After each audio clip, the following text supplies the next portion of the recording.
దారుణం ఏంటి సార్, అంగన్వాడీ పిల్లల విషయంలో నేను సోషల్ మీడియాలో వైరల్ అవుతుంది. పిల్లలందరికీ గుడ్లు పెట్టిరు, ప్రేయర్ చేయించారు. దాని తర్వాత మళ్ళీ ఆ గుడ్లు అంటే ఫోటో కోసం పంపించాలి కదా, మళ్ళీ వెనక నుంచి అంటే ఇక్కడ కనీసం కొంచెం మానవత్వం కూడా, చిన్న పిల్లలు ఆ గుడ్లు మనం తీసుకోవచ్చా అంటే ఇవన్నీ కొట్టుకుపోయినాయి. ఇది ఈ పరిస్థితి ఉంటే ఉపాధి విషయానికి వచ్చేసరికి ప్రతి గవర్నమెంట్ మేము వచ్చేసరికి 2 లక్షలు, ఇప్పుడు సంవత్సరానికి 2 లక్షల ఉద్యోగాలు ఇస్తామన్నారు, ఎవ్రీ మంత్ జాబ్ క్యాలెండర్ అన్నారు. సో మళ్ళీ యాజ్ ఇట్ ఈస్గా పిల్లలందరూ మా ఉద్యోగాలు అనేసి మాకు డిఎస్సి ఇంత మెగా డిఎస్సి వేయాలని చెప్పి గ్రూప్ 1 గ్రూప్ 2 100 ఈవెన్ ఈ నేపథ్యంలో ఇంత వీళ్ళని రాజకీయాల కోసం రెచ్చగొడితే ఇప్పుడు అందరూ మళ్ళీ రోడ్ల మీదకి వచ్చి కనపడ్డ చోటల్లో వాళ్ళు ఇప్పుడు ధర్నాలు చేస్తున్నారు. ఏంది పరిస్థితి? నిజాయితీగా మాట్లాడి నేర్చుకోవాలి. తెలంగాణ ప్రభుత్వంలో మొత్తంలో కలిపితే నాకు సరిగ్గా సంఖ్య తెలియదు, బహుశా 4 లక్షల మంది ఉద్యోగులు ఉంటారు. ఉమ్మడి ఆంధ్రప్రదేశ్ 9 లక్షల మంది ఉండేవాళ్ళు. ఓకే, తెలంగాణ ప్రభుత్వం మొత్తంలో కలిపితే 4 లక్షల మంది ఉంటారు. ఒక 10,000 20,000 అటు ఇటు పడవచ్చు. ఒక సగటు ఉద్యోగి 30 ఏళ్ళు ప్రభుత్వంలో ఉంటాడు. 35 కూడా ఉంటారు, ఎందుకంటే 25-24 చేరతారు. కొంతమంది కొంచెం లేటుగా చేరవచ్చు. 30-35 ఏళ్ళు ఉంటారు. అంటే ఏడాదికి 4 లక్షల మందిని 30 ఏళ్ళు లెక్కేస్తే ఏడాది సగటున 3-3.5% మంది రిటైర్ అవుతారు. అంటే 4 లక్షల మంది ఉద్యోగుల్లో ఏడాదికి రిటైర్ అయ్యేవాళ్ళు 10-12 వేలు. ఇవి ఉద్యోగాలు ఉన్నది. నేను ఎవరినైనా కూడా వినమ్రంగా అడుగుతున్నాను, 2 లక్షల ఉద్యోగాలు ఎక్కడి నుంచి తెస్తావు నువ్వు? ఎందుకు తెస్తావు అంటే వీళ్ళని పోషించడం కోసమేనా ఈ దేశంలో ప్రజలంతా పన్నులు కట్టేది? ఏ పని లేకుండా ఉద్యోగులను ఎందుకు పెట్టుకున్నావు? మీకు సరదాగా ఉందని పెట్టుకుంటారా ఉద్యోగుల్ని? పన్ను కట్టేవాళ్ళం మేము. వాళ్ళ వల్ల మాకు ప్రయోజనం రావాలి, మాకు పని చేస్తారని, మాకు ఉమ్మడి సేవలు అందిస్తారని మేము వాళ్ళని పెట్టుకున్నాం అనుకుంటున్నాం. ఉమ్మడి సేవలతో మీరు చేసే పనితో సంబంధం లేకుండా మా పన్నుల డబ్బులు మార్కెట్ కంటే 3 రెట్లు జీతాలు ఇచ్చి వాళ్ళని పోషించాలని, ఏదో మీ ప్రాపకం కోసం ప్రజల్లో అపోహలు ఉన్నాయి, అపార్థాలు ఉన్నాయి, విషయం తెలియదు కాబట్టి, అమాయకులు కాబట్టి వాళ్ళని రెచ్చగొట్టి మేము ఉద్యోగాలు ఇస్తామని భ్రమ పెడితే, జాతీయ స్థాయిలో కానీ రాష్ట్రంలో కానీ ప్రభుత్వంలో ఉద్యోగాలు నిరుద్యోగానికి పరిష్కారం అన్నటువంటి అబద్ధాన్ని చెప్తే ఇంతకంటే అన్యాయం ఇంకేమైనా ఉందా? 100 మంది మార్కెట్లో పనిచేస్తుంటే వివిధ రంగాల్లో వివిధ ఉత్పత్తుల్లో 3 ప్రభుత్వంలో ఉండేది. 100లో 3. ఈ 3ని ఎంత పెంచుతారు మీరు? పెంచిన కొద్ది జీతాలు. ఆంధ్రప్రదేశ్లో 93,000 కోట్ల రూపాయలు ఉద్యోగుల జీతభత్యాలు ఖర్చు అవుతుంది. తెలంగాణలో నా దగ్గర అంకెల్లో బహుశా 70-75 కోట్లు ఉంటుంది. 2 రాష్ట్రాలు కలిపితే 1,65,70,000 కోట్ల రూపాయలు జీతాలు పెన్షన్లకి సరిపోతుంది, వేరే పరిపాలన ఖర్చు కాకుండా. రోజుకి 500 కోట్లు ఖర్చు పెడుతున్నారు మీరు ఉద్యోగుల మీద. 1000 రూపాయలు చేస్తారా దీన్ని? 1000 కోట్లు చేస్తారా? ఏ పని లేకుండా మాకు అంటే వీళ్ళని పోషించడమే మా బాధ్యత, ఇంక వేరే పని కాదా? ప్రభుత్వాలు అందుకోసం ఉన్నాయా? ఏం పని చేస్తున్నారో మనం చూసాం కదా. చట్టబద్ధ పాలన అట్ట తగలడిందో మనం చూసాం. కోర్టుల్లో ఈ దేశంలో 10 ఏళ్ళు తిరగకుండా న్యాయం వస్తుందని ఒక్కడికి చెప్పను నాకు. ఒక మహిళ రోడ్డు మీద వెళ్తుంటే భయం లేకుండా ఉంటుంది నాకు అన్న వాతావరణం చెప్పను నాకు. ఆ కలకత్తాలో గొడవ అంతా ఏంటి, దేశం అంతా ఇప్పుడు ఎట్టుకుపోతుంది, కారణం ఏంటి? ఆడపిల్ల సాయంత్రం 6 గంటల తర్వాత బయట ఉంటే తల్లిదండ్రులు భయం లేకుండా లబడబ కొట్టుకోకుండా ఉంటున్నారని చెప్పను నాకు. ఏమైనా అవసరం వస్తే వెంటనే యంత్రాంగం స్పందించే చట్టబద్ధ పాలనని అక్కడ నిలబెడుతుందని చెప్పను నాకు. ట్రాఫిక్ దగ్గర నియంత్రణ సరిగ్గా ఉంటుంది, రెడ్ లైట్ వాడు జంప్ చేయడు, చేస్తే వాడు శిక్ష పడుతుంది చెప్పనండి. మీరు రాగానే చేసింది మొట్టమొదట ఈ పెనాల్టీస్ అన్ని వేవ్ చేయటం ఆయా.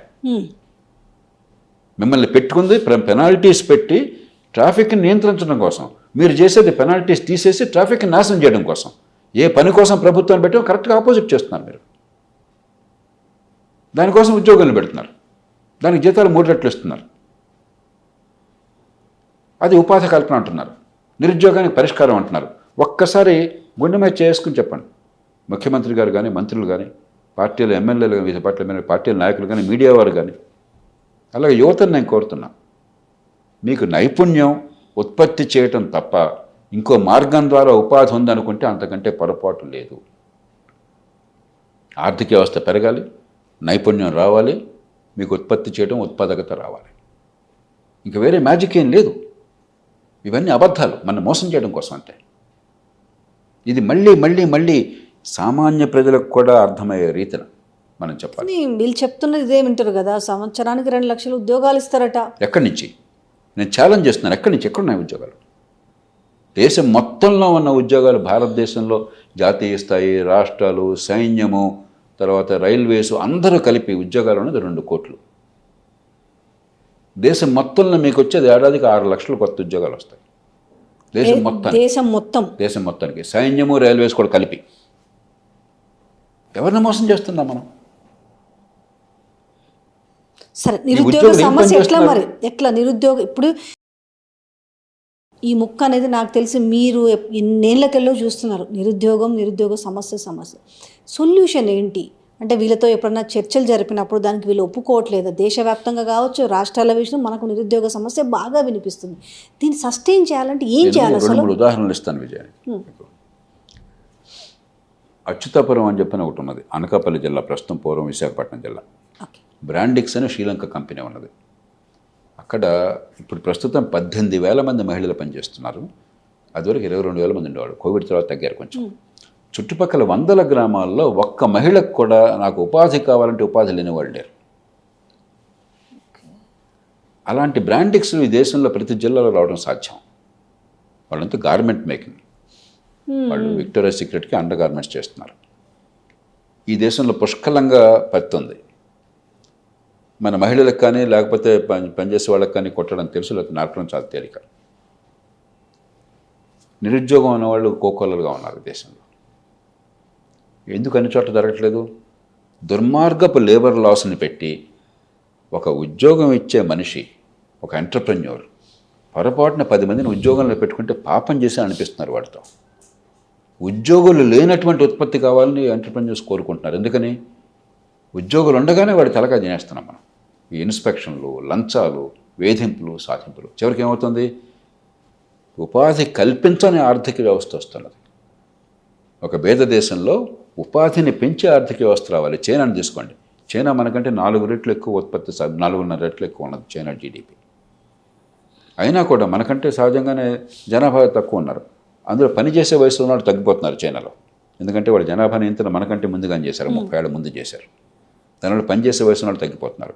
అయినా కూడా ఈ తక్కువ నైపుణ్యంతో పనిచేసేటువంటి గార్మెంట్ సెక్టర్లో వాళ్ళు మనం సమానంగా ప్రత్యుత్పత్తి చేస్తాం. గార్మెంట్ సెక్టర్లో మనం $40 బిలియన్ ఉత్పత్తి చేసి ఎగుమతి చేస్తుంటే చైనా $320 బిలియన్ ఉత్పత్తి చేసి ఎగుమతి చేస్తుంది, 8 రెట్లు. ఎందుకని? ఉపాధి కల్పించడమే ఉద్యమంగా పెట్టుకున్నారు అక్కడ. మన ఉపాధిని చంపేయటమే ఉద్యమంగా మనం పెట్టుకున్నాం. ఎందుకు వస్తుందా తేడా? ఎందుకంటే పిచ్చి లేబర్ లాస్. ఒక ఉదాహరణ చెప్తాను. అడుగడుగునా కూడా ఉద్దేశం మంచిదే కావచ్చు, కానీ మనం చేసే పనులన్నీ కూడా ఉద్యోగాల సృష్టికి వ్యతిరేకమైనవి. ఉద్యోగాల సృష్టిని ఆపేసినాయి. అలాగే చదువు కోసం లక్షల కోట్లు దేశం అంతా ఖర్చు పెడుతున్నాం. తెలంగాణ, ఆంధ్రప్రదేశ్లో నేను ఎన్నిసార్లు ప్రతిరోజు చెప్తుంటాను, బోరు కొట్టేదాకా చెప్తుంటాను. 90,000 లక్ష రూపాయలు ఖర్చు పెడుతున్నాం ఒక్కొక్క బిడ్డ మీద. 180 మంది పిల్లలకి పొట్టగొస్తే అక్షరముఖ రాదు. ఆ పిల్లల పాపం కాదు, పిల్లలు తప్పు కాదు. మనం టీచర్లకు జీతాలు ఇవ్వటము, స్కూల్ బిల్డింగ్లు కట్టడమే తప్ప పిల్లలు ఏం నేర్చుకుంటున్నారని ఆలోచన లేదు, అది పెంచాలన్న ఆసక్తి లేదు.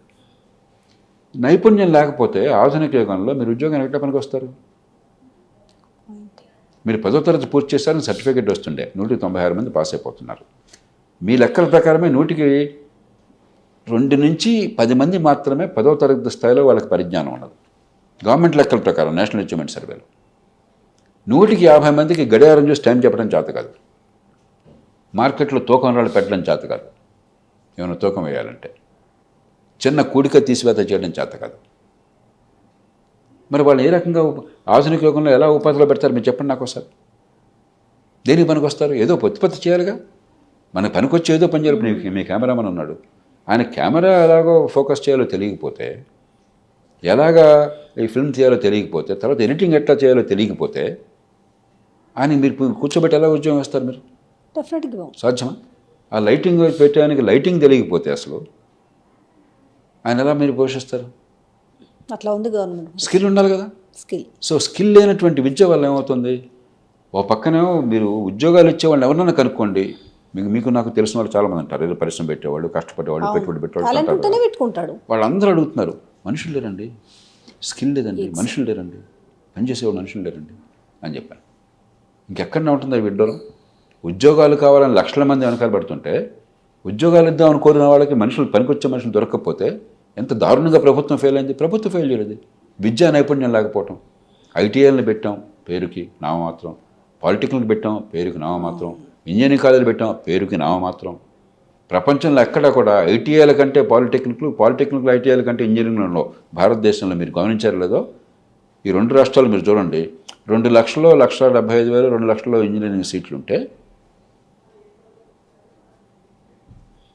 ఐటీఐల్లో ఉన్నది 35,000 మంది, పాలిటెక్నిక్ ఉన్నది 35,000 మంది. ప్రపంచంలో ఎక్కడ కూడా ఇంజనీర్ల కంటే ఐటీఐలు తక్కువ ఉంటారు. కానీ ఇక్కడ అట్లా ఉంది. ఎక్కడ ట్రైనింగ్ లేదు సరిగ్గా, ఐటీఐల్లో లేదు, ఇంజనీరింగ్లో లేదు. ఏదో చదివామంటే రోడ్ల మీదకి వస్తుంది. మరి ఉపాధి ఎట్లా వస్తుంది? ఆధునిక యుగంలో మోడర్న్ టెక్నాలజీతో ఉపాధి రావాలంటే స్కిల్ లేకుండా, నైపుణ్యం లేకుండా ఎట్లా వస్తుంది మీకు ఉపాధి? అది లేదు. మౌలిక సదుపాయాలు లేవు. ఒక పరిశ్రమ పెరగాలని చెప్పంటే ఎవరినైనా ఎంటర్ప్రెన్యూర్ అడగండి, ఇప్పటికి కూడా ఈనాడు కూడా ట్యాక్స్ డిపార్ట్మెంట్ వాళ్ళు వేధించుతుంటున్నారు.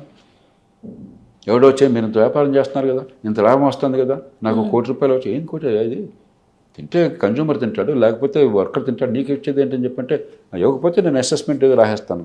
అన్యాయం కదా, అన్యాయం అయితే చూసుకుని ఏం చేస్తావు, నువ్వు కోర్టుకు వెళ్ళాలా, కోర్టుకు వెళ్తే 50% నువ్వు డిపాజిట్ చేయాలా, 5 ఏళ్ళు 10 ఏళ్ళు పడుతుంది, లాయర్లు డబ్బులు ఇవ్వాలా, నాకు ఇవ్వు. దాంతో ఎంటర్ప్రెన్యూర్స్ ఏమయ్యారు, వీటితో నాకెందుకండి, ఒక చిన్న స్థలం కొనుక్కుంటే హైదరాబాద్లో మరో చోట అది పెరిగిపోతుంది, అలా ఉంటుంది, ఏ రిస్క్ ఉండదు, ఏ భయం లేదు, దాన్ని కాపాడుకుంటే చాలు అని ఆలోచిస్తున్నారు. కాబట్టి ప్రభుత్వాల వైఫల్యం ప్రతి రంగంలో, అయితే మూర్ఖపు ఆలోచనతో చెడు విధానాలు, లేకపోతే అవినీతిమయమైన వ్యవస్థ, సంపద సృష్టిని వ్యతిరేకించేటువంటి సమాజంలో ఉపాధి ఎట్లా వస్తుంది? ఇప్పుడు స్కిల్స్ పెంచకపోగా ఇప్పుడు మరి నిరుద్యోగ వృత్తి మీద పెడతామంటున్నారు. సరే, ఇవ్వలేదని వేరే విషయం అనుకోండి, ప్రతి ఒక్క నిరుద్యోగికి అంతకంటే పొరపాటు ఇంకేమన్నా ఉందా? ఆ డబ్బులు స్కిల్కి పెట్టండి, మీరు పనికొచ్చే స్కిల్కి పెట్టి ఉపాధి కలిగించండి. ఆ డబ్బులు ఈ మధ్యకాలంలో జాతీయ స్థాయిలో ప్రభుత్వం చేసినట్టుగా మీరు ఎంప్లాయ్మెంట్ ఓరియంటెడ్ ఇన్సెంటివ్స్ ఇవ్వండి. ప్రొడక్షన్ లింక్డ్ ఇన్సెంటివ్స్ లాగా ఎంప్లాయ్మెంట్ లింక్డ్ ఇన్సెంటివ్స్ ఇవ్వండి. ఈఎల్ఐ అంటున్నాం అంటే, మీరు ఇంతమందిని తీసుకున్నట్టయితే కొంతకాలం పాటు నేను ఈపీఎఫ్ ఇస్తాను, మరొకటి ఇస్తాను, ఏదో ఒకటి దీర్ఘకాలం ఉద్యోగం వచ్చేటైతే అది ఎంతైనా చేయండి, ఉపాధి కల్పన కోసం చేయండి. కానీ ఉపాధికి పనికొచ్చేట్టుగా తయారు చేయకుండా, ఉపాధిని ఉత్పత్తి చేసే విధానాలను చేపట్టకుండా, ఉపాధి లేదు కాబట్టి డబ్బులు ఇస్తానని చెప్పంటే ఎంతకాలం ఎవరు పోషిస్తారు? మీరేం పోషించట్లా. ఫోటోల్లో మరి మన మంత్రులు, మన ముఖ్యమంత్రులు, ప్రధానమంత్రులు వాళ్ళ ఫోటోలు పొద్దున్న ఇంత తాటికి అంత ఫోటోలు ఎంచుకుంటున్నారు, మేము ఇంత చేస్తాం. మీరేం చేయట్లా. మా డబ్బు ఇది, మా డబ్బు తగలేస్తున్నారు. పనికొచ్చేవాటి చేయకుండా, ఎందుకోసం మిమ్మల్ని ఎన్నుకున్నావు దానికోసం చేయకుండా మీరు మా డబ్బు తగలేసి మీరు ఓట్లు పొందే ప్రయత్నం చేస్తున్నారు. దేశం ఏమైందో మీకు లెక్కలేదు, పిల్లలు ఏమైనా మీకు లెక్కలేదు, యువత ఏమైందో మీకు లెక్కలేదు. ఇది సరైనది కాదు.